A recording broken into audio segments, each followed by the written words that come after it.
Welcome to the Long-Term Care Chronicles podcast.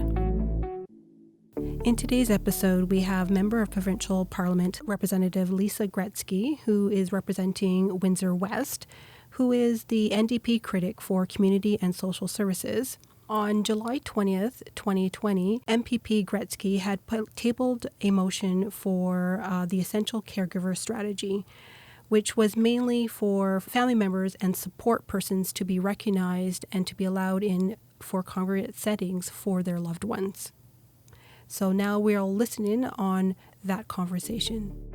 So I want to say thank you so much for coming on to the Long-Term Care Chronicles and giving your time to talk in regards to the Essential Caregiver strategy. And I'll start it off with this motion that you presented on July 20th last month. Why did you feel that it was necessary that this motion had to be presented in the legislature for family members to be recognized as essential caregivers? Well, so we're basically 5 months into the pandemic, where our long-term care centers, group homes, and all congregate care living, where they were limiting residents or patients from having access to their essential caregivers, which are largely family members, but not always. And yet we haven't seen a plan come forward from the government in order to provide safe and meaningful access for these residents and these patients to their essential caregivers. And we're hearing more and more from these individuals that are in congregate care, from their family members, from healthcare professionals and experts, and from the workers within these congregate care settings, that these residents not having meaningful. So by meaningful, I mean that someone is able to come in person and communicate in a way that the resident understands and is able to communicate fully.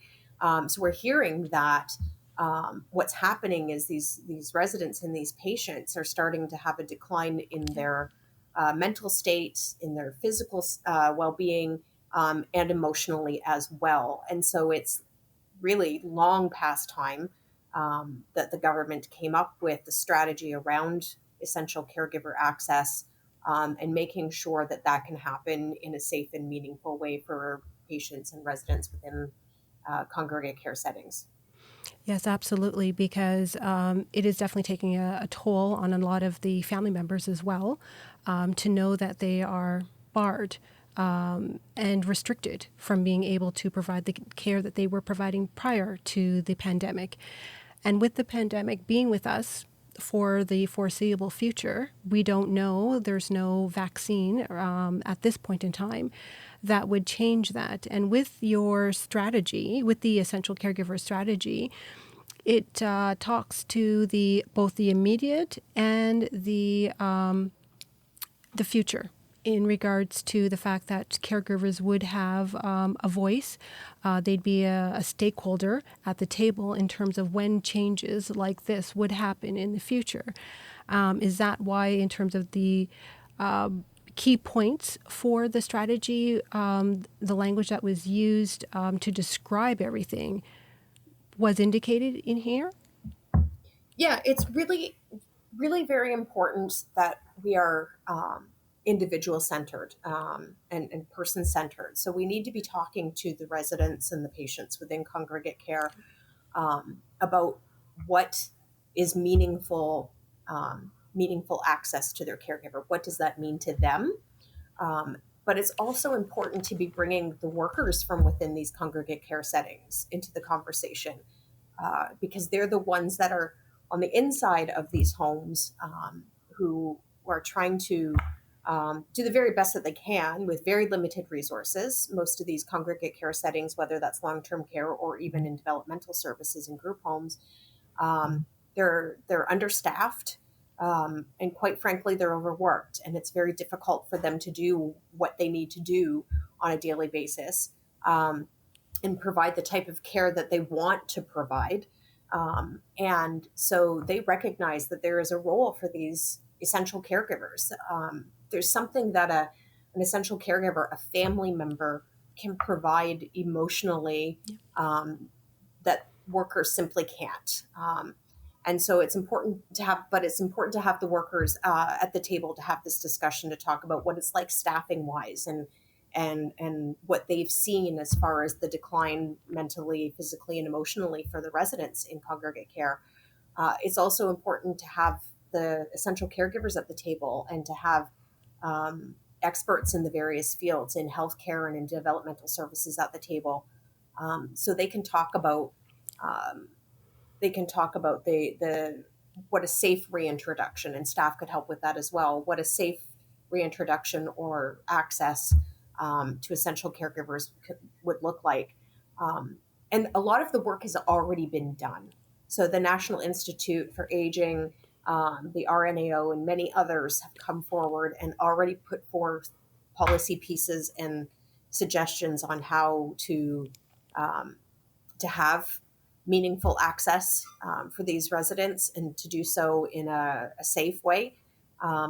All it really needs is for the government to listen to what's already out there, and then to continue to engage all of these people in these conversations on a go-forward basis, to have a really solid strategy in place, so that as we go into potentially go into a second wave, or heaven forbid, face another pandemic down the road, there's already a strategy in place to ensure that these individuals in congregate care still are able to maintain safe and meaningful access to their caregivers. So we're not seeing them basically locked away in a congregate care setting without access to their essential caregiver for 5 months or more. Absolutely, because a lot of these residents in these congregate care settings, they're already vulnerable, whether that is through cognitive or through being developmentally delayed.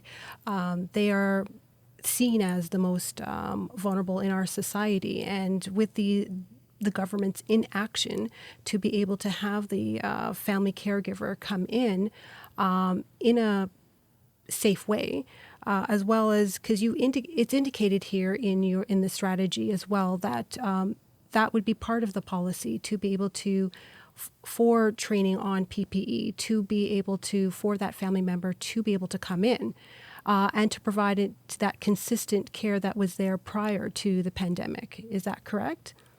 Yes. So the part of the strategy would be to ensure that we don't ever again experience what we had at the beginning of the pandemic, where these congregate care settings do not have access to enough PPE for the workers within the setting, where the residents, and then for the essential caregivers as well. So that's part of the strategy, is for the government, along with all of these different people at the table, to come up with a strategy to make sure that there is enough PPE, that everybody is trained in the appropriate use of PPE, and to ensure, also importantly, to make sure that there are enough staff within these facilities. The way they're doing the visits right now, what they're referring to as non-essential visitors visiting, is very piecemeal. It's open to interpretation. Many of these congregate care settings are trying to figure out what the government means by their guidelines, and they're interpreting it. And so there's no real consistency within long-term care. One home to another could be very different. And the same in developmental services and hospitals. So there needs to be a strategy in place that talks about when we're going through something like this, these are the steps that need to be taken in order to make sure that there is no significant gap in residents having access to their essential caregivers. The beginning of this pandemic, there was a lot of uncertainty. People were very nervous, very concerned, and didn't really know how the virus spread. And so I understand maybe in the very beginning, making sure that there was limited access to people coming and going from these congregate care settings, but we're 5 months in now, so there was really no reason for residents to be denied meaningful access to their essential caregiver. And a strategy would help with that. It wouldn't be guidance, which is what the government is putting out as guidance. It would be very clear directive on how congregate care settings are to ensure during something like this that the essential caregivers are allowed into these facilities and the residents have meaningful access. And I'm going to keep stressing meaningful access because you have just within long-term care, you could have someone with dementia who doesn't understand how to use a video chat, who can't carry on a conversation over the phone. They may be confused by who it is that is on the phone with them. And even the window visits, having someone stand on the other side of the window, they don't understand why that caregiver, why that loved one can't come in. So that's not meaningful, appropriate access for that resident.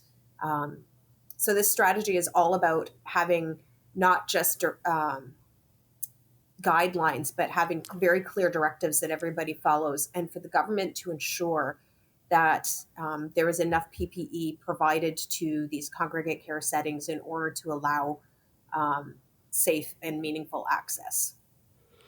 Absolutely. And as well, you touched on the point in regards to the staffing issue, because that's another big one. And as well, with these family members going in, they were kind of like secondary staff in most cases to some of these particular facilities, because they were there morning, they would come in the afternoon, and then they'd be there again in the evening, and totally to be there to make sure whether medication was administered correctly and properly according to the care plan. So I know that in other provinces at the moment, they've allowed or expanded their visitor policy in terms of allowing family members back in. But with the essential caregiver strategy, it is basically recognizing that these are not just visitors. These are essential to the care of the resident that is in these congregate care facilities. Is that correct? Yes. Yep. So it is recognizing that these individuals are essential caregivers to the residents within congregate care settings, that they are more than just visitors. And to also, along with that recognition, I think it's important to point out that a lot of these congregate care settings are understaffed, and that these essential caregivers are filling in gaps. And what needs to happen is, and that's part of the motion that I put forward around the essential caregiver strategy, is that there should be, or there has to be, a staffing strategy as well to ensure that all of these congregate care settings are appropriately staffed, so that the workers within these congregate care settings can provide the care that is needed, but also the care that they want to provide. They want to provide that quality care, but unfortunately they don't have the time. They're running from resident to resident. They're not given, I think the average that was put out there was 4 to 6 minutes they have in a day to provide care, because there aren't enough workers. And so part of my motion is that there has to be a staffing strategy as well, which is why it's so important to have the workers at the table, and to have any of the unions, for those that are unionized, to have the unions at the table as well, to be able to have that conversation about what does that quality of care look like, and what do staffing levels look like in order to provide that quality care. So many of these essential caregivers are going in and kind of filling in the gaps because there's not enough staff, and really they shouldn't be going in and feeding and changing and bathing because they have to, because there isn't enough staff. They should be going in and doing those things because that's what meaningful access is to the resident within the congregate care setting. So being able to brush someone's hair, or sit and have a conversation about current affairs, or something that's happened in that resident's life years ago, talking about memories and going through pictures and that kind of thing. Those kind of things should be happening with essential caregivers, because that's what they want to do, and that's because that's what's good for the resident. So having that staffing piece in there and ensuring that these congregate care settings are staffed appropriately, to ensure that residents we've called for, along with many of the workers and different organizations, the unions that represent them have called for a minimum of 4 hours of hands-on care. So that means that one of the workers at PSW, an RN and RPN, is in there providing actual hands-on care to each resident for a minimum of 4 hours a day. That's something the government could change right away.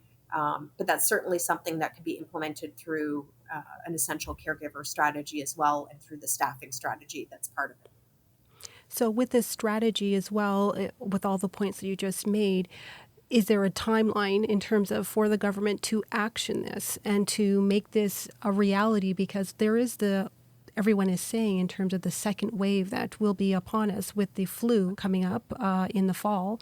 So how can that be actioned and made into a reality for this particular strategy? Well, the government has all kinds of recommendations that have already come forward from various experts within the field, from workers, from families. There's already been policy documents put forward, as I mentioned, from RNAO, the National Institute for Aging, and others that are already talking about meaningful access, residents having meaningful access and safe access to their essential caregivers today. Could have happened yesterday, it could have happened a month ago. So there's already information out there for the government that they could implement immediately. It could happen today if they really wanted to. And then they put the working group together with the workers, the individuals within congregate care, their essential caregivers, the experts in the field, and they continue that conversation and talk about it, what strategy would look like on a go forward basis, and kind of tweak things if they need to. But there's plenty of information out there for them already that the government could easily implement. They could make the decision today to implement. And one of the key things would be for them to ensure that they're putting out directives, that it's not just guidelines that are very open to interpretation, that are not clear or really understandable, that are not fluid from one home to the next. That's something that they could change today as well. And as far as my motion, the government could call back. I know they've recessed us now for the month of August. They recessed us near the end of July, earlier than they were supposed to. But they have called us back for lesser things, to do emergency sittings and to rush through legislation that they felt was important to them. They certainly could call us back for an emergency session to debate my motion, to pass the motion, and to get the wheels going, and ensure that the residents have that safe and meaningful access to their essential caregivers. That would be awesome if if they were to be able to do that and to implement that as soon as possible. Now, I guess it's just recognizing the language in terms of what you have written here in the caregiver strategy, because it is clear. The directives right now are unclear, and you're right that a lot of homes, it's individual for homes as to how they're interpreting that. Some are recognizing essential caregivers and some are not, and they're being quite firm on that. Well, I guess what I'm saying, going forward, is how would essential caregivers be part of that conversation moving forward, to be able to be at the table, to provide their input? What would that actually look like in terms of, was that going to be a group, or how are they going to be able to engage those family members for that type of conversation moving forward?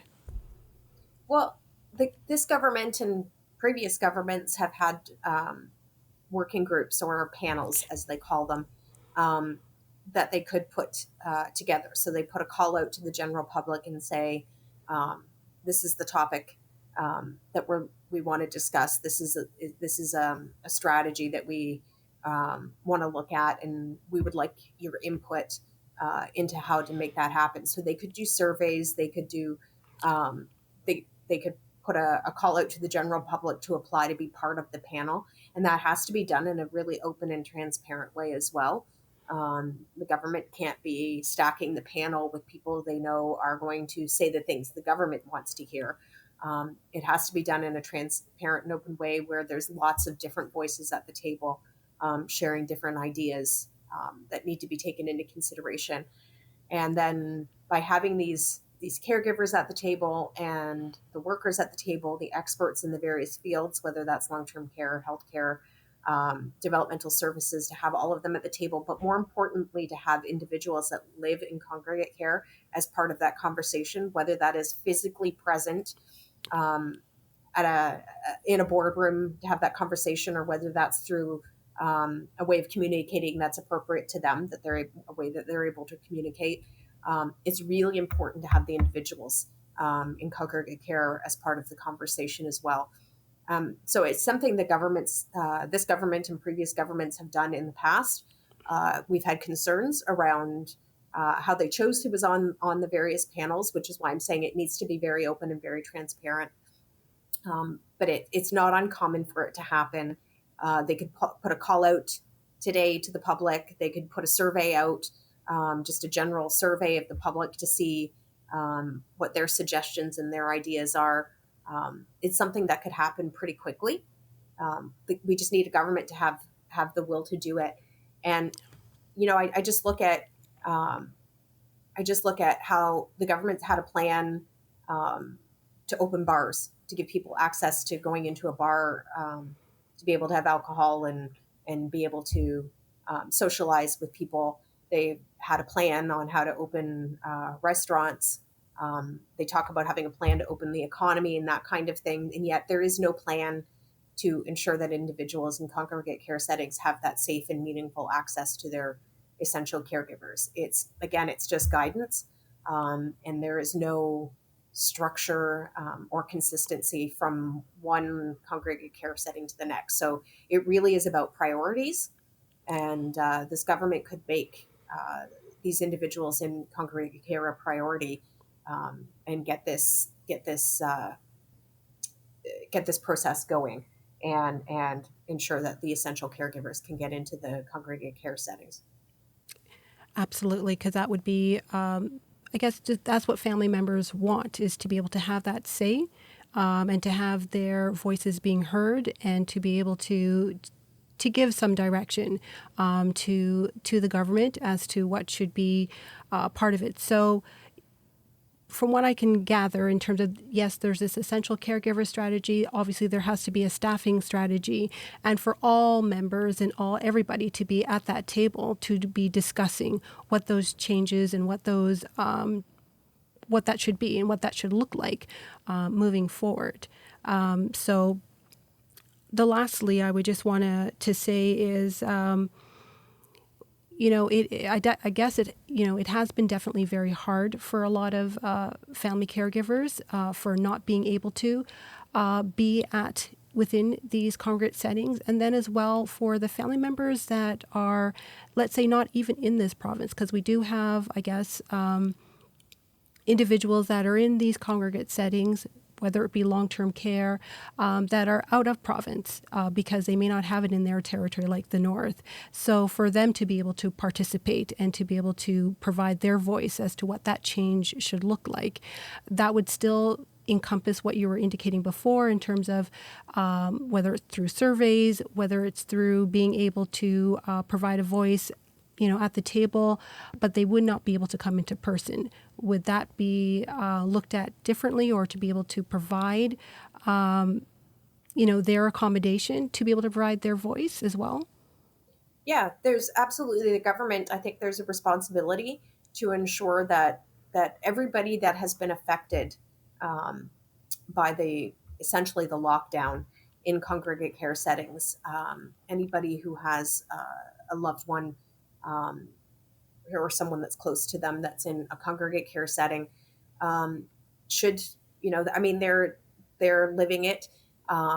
They understand the individual and what their needs are and how they're feeling and how they've changed during isolation in these congregate care settings. So I don't think the geographics should really hinder them being able to provide that feedback to the government. Oftentimes, I mean, it's really important, again, that we stay person-centered, individual-centered. And this really is, although it's very difficult for the essential caregivers as well, this has been, it's been incredibly difficult on the residents within these congregate care settings. And so for those that are able to communicate, what this has meant to them, how this has changed their lives, and how it's been for them being isolated from their essential caregivers, it's really important that they have that voice at the table, and be able to communicate it in any way that they're able to, whether, again, that's in person, by phone, video chat, in writing, however that may be. And for some folks, that's through their essential caregiver. They're the person who's able to communicate most clearly on behalf of the residents. So for the residents who can't communicate how this has been for them not to be able to do that themselves, it's really important that whether or not their essential caregiver is in Ontario or in a neighboring province here in the country, that their essential caregiver be given the opportunity, by whatever means that is, to be able to bring their thoughts, share their story and their opinion on what could have been done differently, what could have been done better, and what could be done on a go-forward basis. Yes, exactly. So now for your motion, in terms of family caregivers, in terms of supporting that, is there anything else that they can be able to do to make sure that this is heard and that the government does move forward on this essential caregiver strategy? Yes, they can. I would encourage people to write to the Premier's office, write to various government members. So if you live in a riding where there is a government member, a Conservative member, write to that MPP, write to the ministers, write to the Minister of Health and the Minister of Long-Term Care, write to the Minister of Community and Social Services, because he oversees the group homes for individuals with developmental disabilities.